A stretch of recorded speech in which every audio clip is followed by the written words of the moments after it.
the promise of moonlight.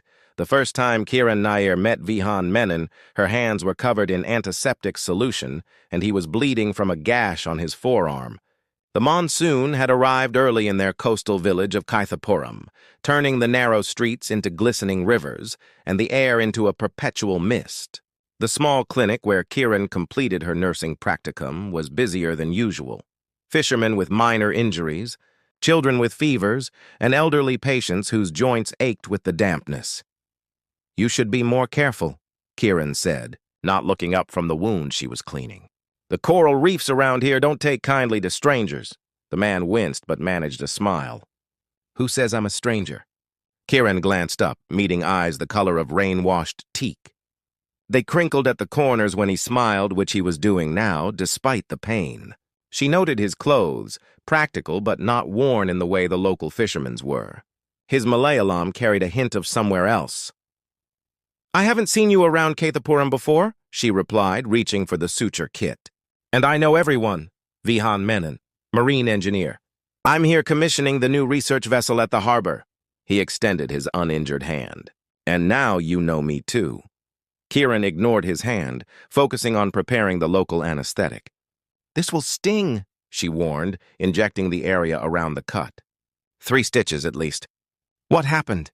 Vihan relaxed back in the chair, watching her work with curious attention. "I was checking the hull integrity below the waterline.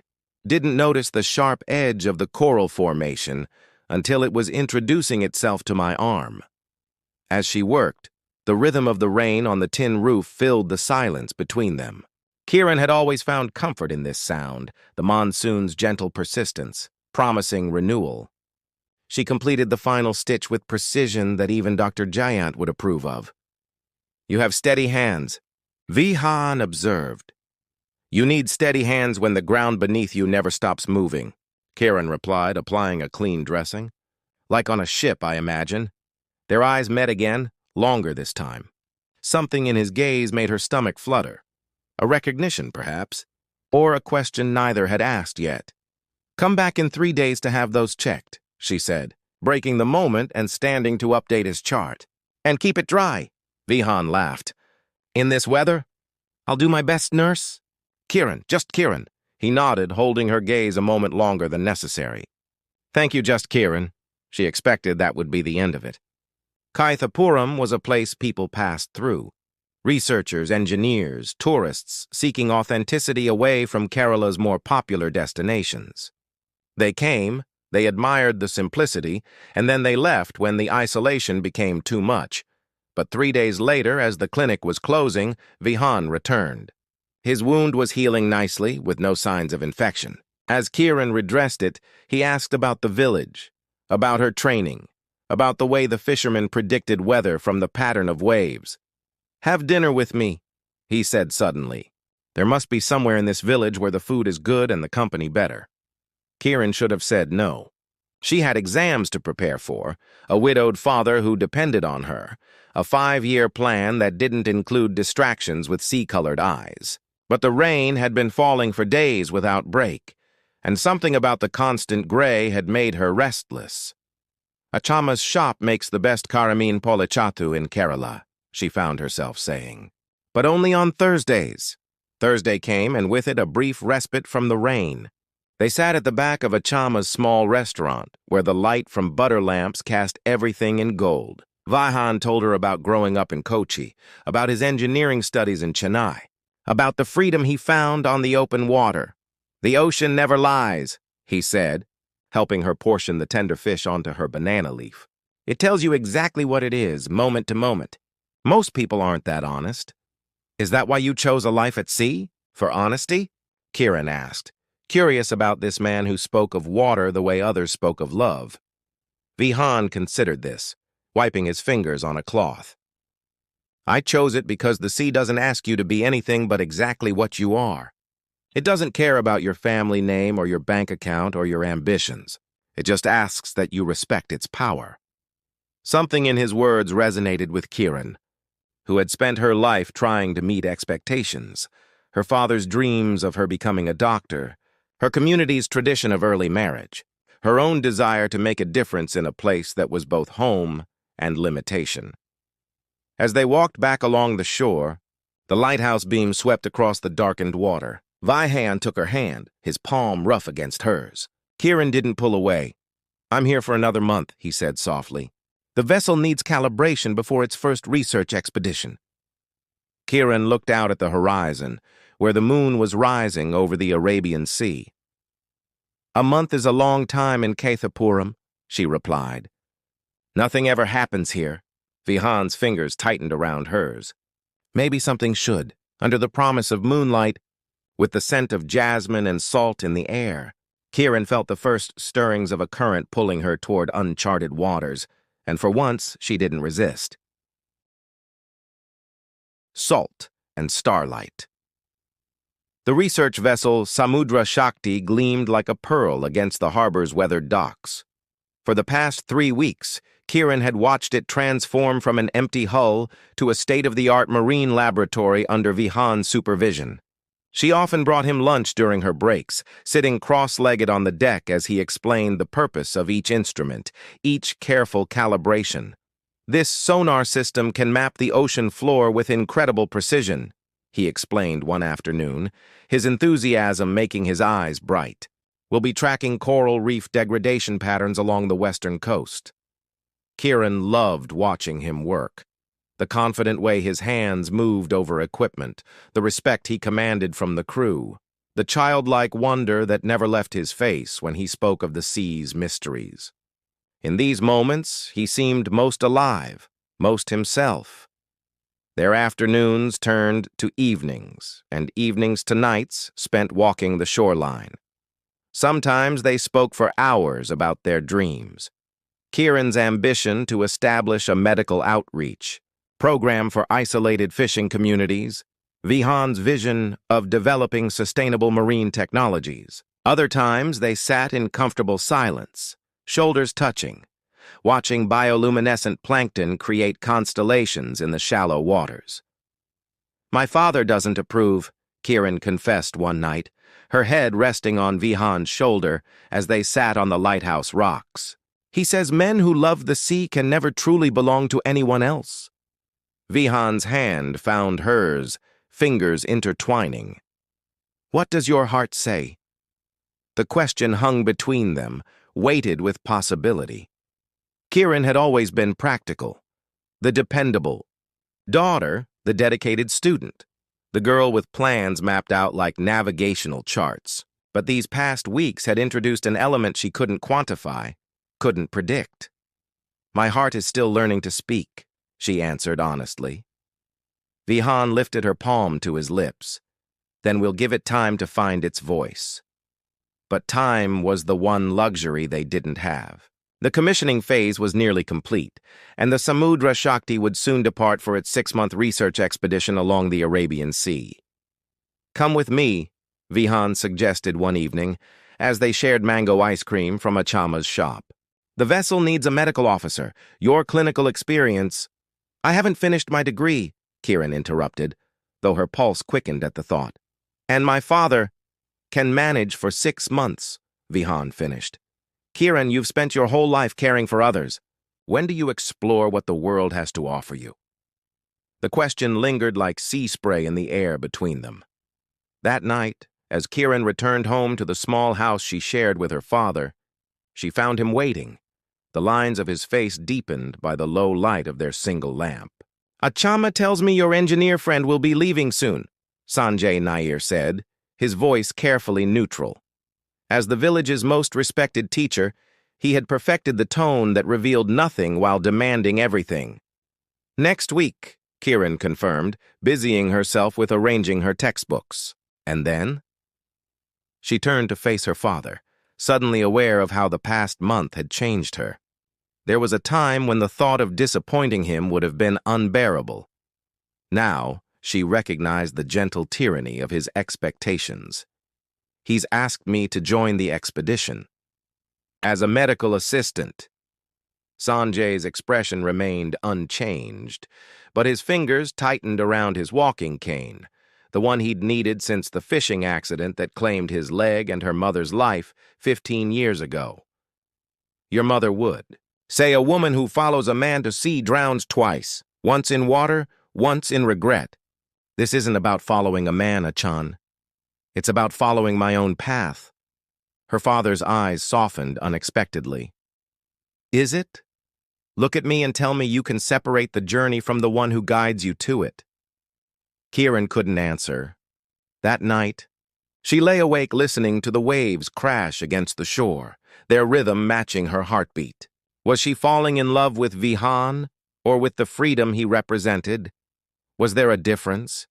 The answer came to her 3 days later, when she arrived at the harbor to find Vihan surrounded by equipment crates, deep in conversation with a striking woman in a research uniform. The woman's hand rested casually on Vihan's arm, her laugh musical as it carried across the dock. Kieran's step faltered, a cold weight settling in her stomach.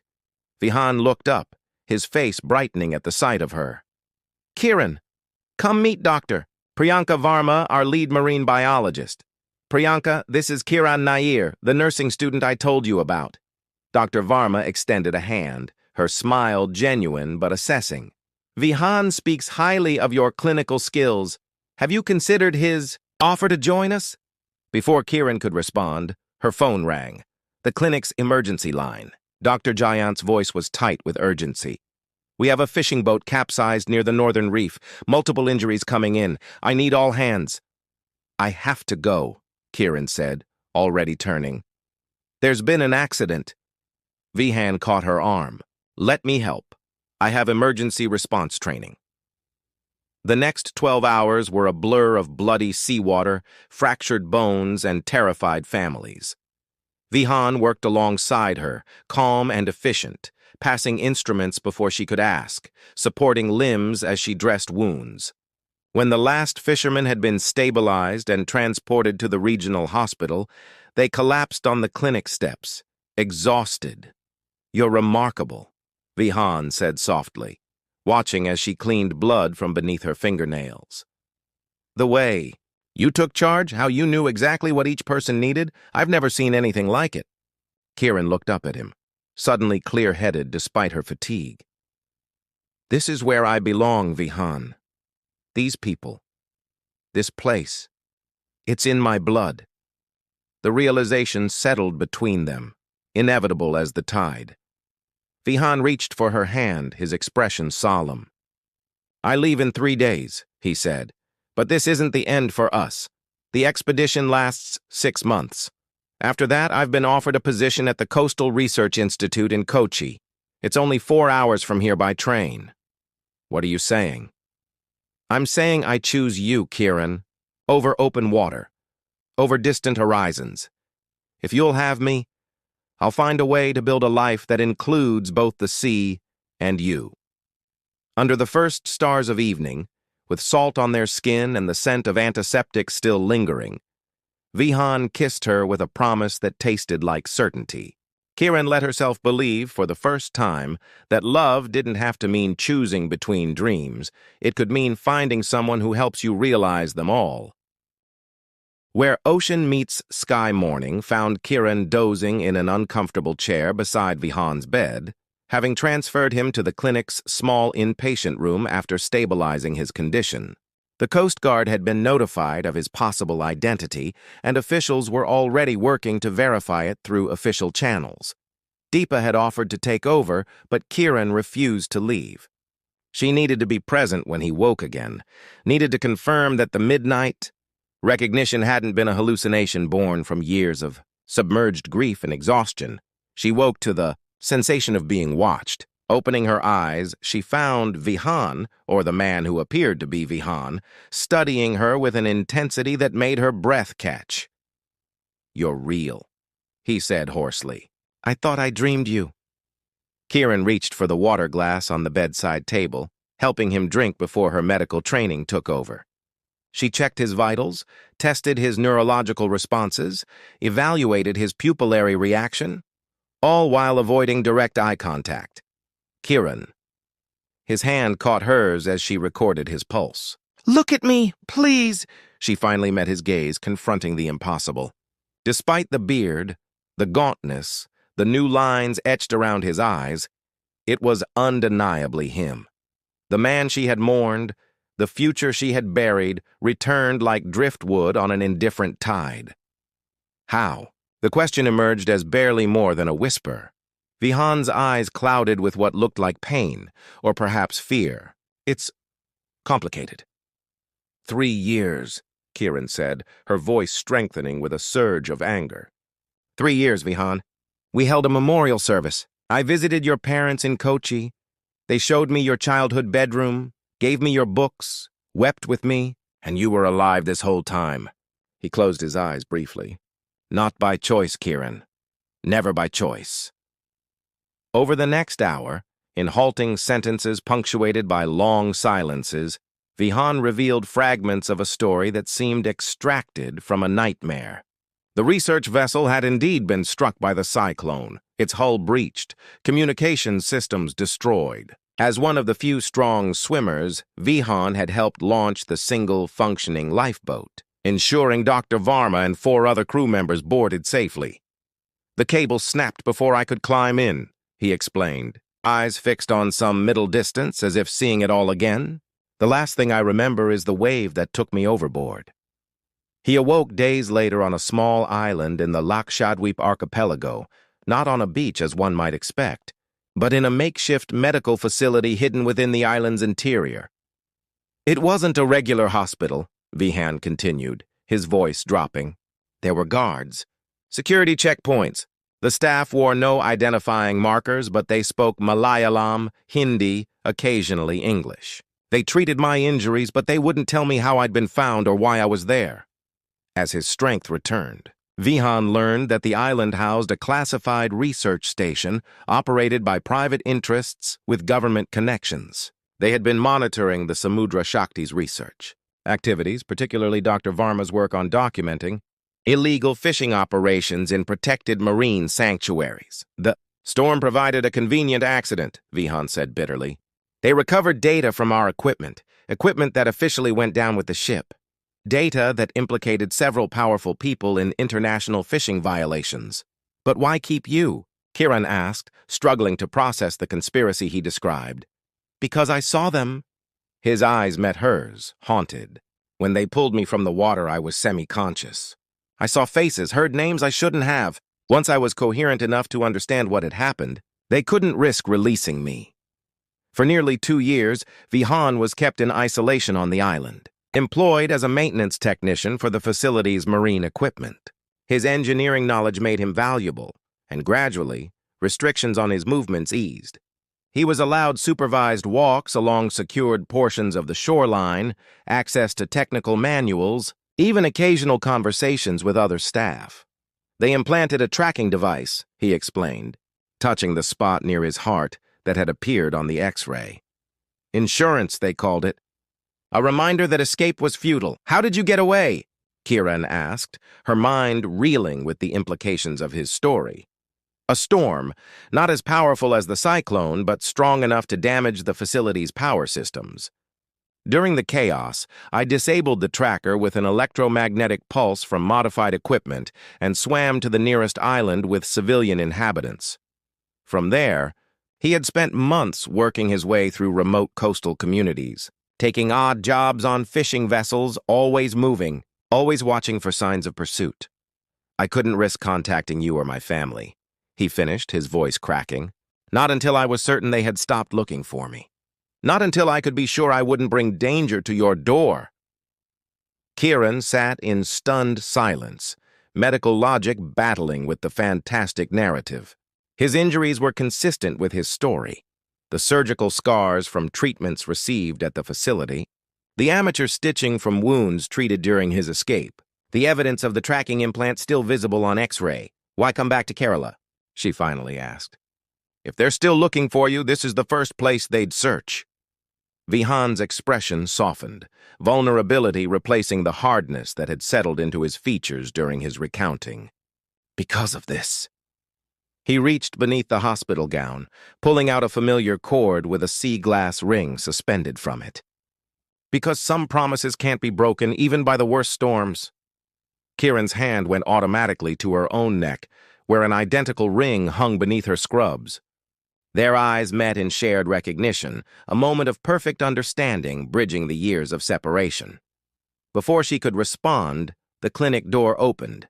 Deepa entered, her expression troubled. "Kiran, there are men here. Government officials, they say. They're asking about our patient." Cold fear washed over Kiran. "Tell them he's not stable enough for visitors." They're insistent. They have documentation, something about national security. Vihan's face drained of color. "They found me." Kiran's mind raced. After everything, the grief, the years of rebuilding, the miraculous return, she refused to lose him again. With sudden clarity, she knew what she had to do. "Deepa, tell them I'll be out in 5 minutes. Say I'm completing a treatment that can't be interrupted." She turned to Vihan as soon as they were alone. "Can you walk?" He nodded, already pushing himself upright despite obvious pain. "Where can we go?" "They'll search everywhere." "Not everywhere." Kiran moved quickly, disconnecting monitoring equipment and gathering essential supplies. "The clinic backs onto mangrove forests that connect to a network of backwaters. My father keeps a small boat there for fishing. If we can reach it, they'll track your involvement. Your career, everything you've built." Karen interrupted him with a fierce kiss, years of suppressed emotion flowing into a single point of connection. When she pulled back, her decision was written across her face. Some things are worth the risk. What followed was a blur of calculated chaos, a carefully staged medical emergency in another part of the clinic that drew attention, a breathless escape through service corridors, the punishing heat and mosquito-filled air of the mangrove forest. By nightfall, they were on Sanjay Nair's small boat, navigating the intricate backwater channels by starlight. "My father has a friend in Munnar," Kiran explained as she steered through the darkness, "a doctor who runs a remote clinic in the hill station. We'll be safe there while we figure out next steps." Vihan watched her with wonder. This woman who had transformed from the shy nursing student he'd known into someone capable of orchestrating their escape with tactical precision. "I never stopped looking for you," he said quietly. "Even when I was running, I would scan every crowd hoping." Kiran kept her eyes on the waterway ahead. "I stopped looking," she admitted. "I had to survive. But I never stopped loving who you were, what we might have been." And now, the question hung between them, weighted with all the years and changes that separated them from the people they had been. Kiran guided the boat into a sheltered cove, cutting the motor. In the sudden silence, the rhythmic sounds of night insects and distant water birds created a natural symphony. Above them, stars reflected in the still water, creating the illusion that they floated in a space where ocean and sky became indistinguishable. "Now," she said, turning to face him fully, "we learn who we are today, not who we were then. We find out if what we feel is memory or reality. We start again, with all our scars and wisdom." Vihan reached across the space between them, his hand finding hers. Their matching sea glass rings clinked softly against each other. "I used to think the sea was the most honest thing in my life," he said. "Now I know it's you. In the place where water mirrored stars, where past flowed into future like converging currents." Kiran Nair and Vihan Menon began the delicate work of reconstruction, not rebuilding what had been lost, but creating something entirely new from the transformed materials of their separate journeys. The path ahead was uncertain, filled with questions of safety, justice, and healing. But as dawn broke over the backwaters of Kerala, painting the sky in gradients of possibility, one thing became clear: some promises once made find ways to keep themselves, even when the people who made them have become entirely different souls, shaped by separate storms into stronger, more resilient beings capable of the end. The storm's arrival. The night before Vihan's departure dawned with ominous clouds gathering on the horizon. The local fishermen, reading the sea's warnings in the unusual pattern of the waves and the particular quality of the wind, opted to keep their boats moored. Atmospheric pressure was dropping rapidly, they said. A cyclonic depression was forming over the Arabian Sea. Kiran watched from the clinic window as palm trees began to bend in the strengthening gusts. Dr. Jayant had advised her to go home early. They'd already moved vulnerable patients to the regional hospital inland. anticipating power outages and flooding in low-lying areas. Her phone vibrated with a message from Vihan. "Meet me at our spot. Need to see you before we cast off early. Storm's accelerating our departure." Concern knotted in her stomach. "The lighthouse? In this weather? Please, one last time." Against her better judgment, Kieran wrapped herself in a raincoat and made her way along the coastal path. The rain had started, not the gentle monsoon showers she'd grown used to, but stinging horizontal sheets driven by winds that tore at her clothes and stole her breath. By the time she reached the lighthouse, she was soaked to the skin despite her protection. Vihan waited inside the lower maintenance level, having convinced the keeper to grant them privacy. A lantern cast golden light over his worried face as he pulled her into an embrace. "You shouldn't have come," he murmured against her wet hair, contradicting his own message. "The storm's intensifying faster than predicted." "Then why are you sailing tonight?" Kieran pulled back, searching his face. "The fishermen say it's madness to be on the water." Vihan's expression was grim. "Orders from the Research Foundation. The equipment on board is worth millions. They're afraid of storm damage if we remain docked. We're heading south immediately, hoping to outrun the worst of it." "That's insane," Kieran protested, fear rising in her throat. "No equipment is worth risking lives. The captain's experienced and the Samudra Shakti is built to withstand heavy seas." He cupped her face in his hands. "We'll be fine, I promise." Lightning flashed through the small windows, illuminating the doubt in Kieran's eyes. Thunder followed almost immediately. The storm was directly overhead now. "I've been thinking about what you said," Vihan continued, his voice taking on an urgent quality. "About belonging here with your people. I respect that, Kieran. More than respect it. I admire it." He reached into his pocket and withdrew a small cloth pouch. "This was my grandmother's. She gave it to me before she died and said I should give it to the person who makes me want to come home." Inside the pouch was a simple silver ring set with a piece of sea glass, polished smooth by decades of ocean currents. "This isn't a proposal," he clarified, seeing her startled expression. "Not yet. It's a promise that when I return in 6 months, we'll talk about building something permanent, something that honors both our dreams." Kieran stared at the ring, its pale blue-green surface catching the lantern light. "Vihan, you don't have to answer now. Keep it, think about it." "When I come back," her kiss silenced him, fierce and desperate, communicating everything she couldn't put into words, her fear, her hope, her tentative faith in this future he described. When they finally parted, Vihan pressed the ring into her palm. "I have to go." "The captain's waiting." "Let me come with you to the harbor," she pleaded. He shook his head. "It's too dangerous on the docks in this wind. Stay here until the storm passes." His hands lingered on her shoulders. "Kieran Nair, you've changed me." "Remember that. Whatever happens." Something in his tone sent ice through her veins. "Don't talk like that. You'll be back in 6 months, and I'll be here, and we'll figure out the rest together." Vihan smiled, but it didn't reach his eyes. "Of course we will." One last embrace, one last kiss that tasted of salt and promises, and then he was gone, swallowed by the howling darkness of the storm. Kieran waited at the lighthouse until dawn, watching through the keeper's telescope as the Samudra Shakti battled monstrous waves at the harbor mouth before finally breaking free into the open sea. The vessel's navigation lights were visible for nearly an hour, growing fainter until they disappeared entirely into the storm's gray embrace. By morning, the worst of the cyclone had passed over Kethapuram, leaving behind uprooted trees, damaged roofs, and beaches littered with debris.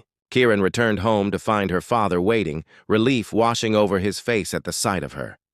"Where have you been?" he demanded, pulling her into a tight hug. "I've been worried sick. I'm sorry, Achan. I was at the lighthouse." "Vihan's ship left early because of the storm." Sanjay's expression darkened. "That research vessel? They sailed in this weather?" Kieran nodded, suddenly exhausted. "They thought it was safer than staying in the harbor." Her father said nothing, but his eyes held a knowledge born of 20 years as a fisherman before his accident. Kieran recognized that look. It was the same one he'd worn when they told him her mother's body had never been found. 3 days later, the news came. The Samudra Shakti had issued a Mayday call approximately 180 nautical miles southwest of Kathapuram. Their last reported position placed them directly in the path of the cyclone's eye wall, where waves had been measured at heights exceeding 15 meters. The Indian Coast Guard dispatched search vessels and aircraft, but the operation was hampered by lingering storm conditions. On the fifth day, they recovered debris identified as belonging to the research vessel, equipment cases, a life raft, portions of the deck railing. On the seventh day, they found the first body. Over the next 2 weeks, 5 of the 12 crew members were recovered. Vihan was not among them. Missing, presumed dead, was the official designation. Kiran hated those words, their terrible ambiguity, the way they denied her even the certainty of grief. She returned to her studies with a mechanical determination, working double shifts at the clinic, volunteering for the most challenging cases. At night, she would walk to the lighthouse, clutching the sea glass ring, scanning the horizon as if by sheer force of will she could manifest a miracle. 1 month after the Samudra Shakti disappeared, a package arrived addressed to Kiran. Inside was Vihan's waterproof journal, recovered from a floating equipment case. The Coast Guard had forwarded it once they'd extracted any useful information about the vessel's final hours. With trembling hands, Kiran opened the journal to the last entry, dated the morning of the storm, barometric pressure continuing to drop. Captain considering southern route to avoid worst conditions. Priyanka concerned about equipment stability in high seas. I keep thinking about Kiran, about the life waiting after this voyage. Strange how meeting one person can realign your entire universe. If anything happens, I've left letters with my parents in Kochi. They'll understand what she means to me. Kiran closed the journal, pressing it to her chest as rain began to fall again outside her window, gentler now, like tears rather than rage. The sea that had brought Vihan to her had reclaimed him, leaving her with half-formed dreams and the weight of words unspoken. That night, she placed the sea glass ring on a cord around her neck, tucking it beneath her clothes, close to her heart. Whatever came next, she would face it carrying this small piece of what might have been. Not as an anchor dragging her into the past, but as a reminder that she had once been brave enough to love someone who loved the unpredictable sea.